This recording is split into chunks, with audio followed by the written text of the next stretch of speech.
Praise the lord. ఈరోజు దేవుని కృపావాక్కు mark సువార్త 4వ అధ్యాయం 41వ వచనము. వారు మిక్కిలి భయపడి ఈయన ఎవరో గాలియు సముద్రమును ఈయనకు లోబడుచున్నవని ఒకనితో ఒకడు చెప్పుకొనిరి. ఆమేన్. దేవుని బిడ్డలారా, ఈరోజు దేవుడు నీతో మాట్లాడుతూ ఉన్నారు. యేసుక్రీస్తు దేవుడై ఉన్నారు. ఆయనందు విశ్వసించిన ప్రతి ఒక్కరితో కూడా ఆయన మాట్లాడుతూ ఉన్నారు.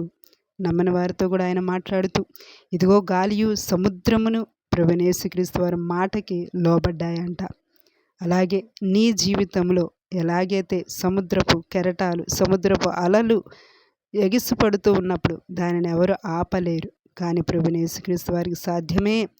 అలాగే నీ జీవితంలో ఎదురయ్యే అలాంటి అలలు లాంటివి, కెరటాలు లాంటి సమస్యలు ఏవైతే ఉన్నాయో వాటిని యేసు ప్రభువారు అణిచివేయగలరు, నెమ్మదినివ్వగలరు.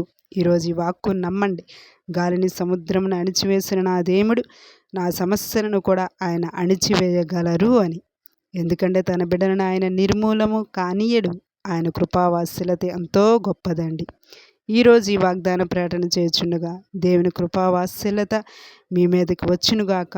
గాలియు సముద్రము లాంటి అలలు, కెరటాలు అన్నీ, అలాంటి సమస్యలన్నీ కూడా యేసుక్రీస్తు నామం పేరిట అణిచివేయబడునుగాక. దేవుడు అలా వాక్కును ఆ రోజు విడుదల చేశారో దేవుని వాక్కు ఇప్పుడే మీ కార్యాల్లో బయలుదేరునుగాక. ఆమేన్. నెమ్మది మీకు దేవుడు దయచేయునుగాక.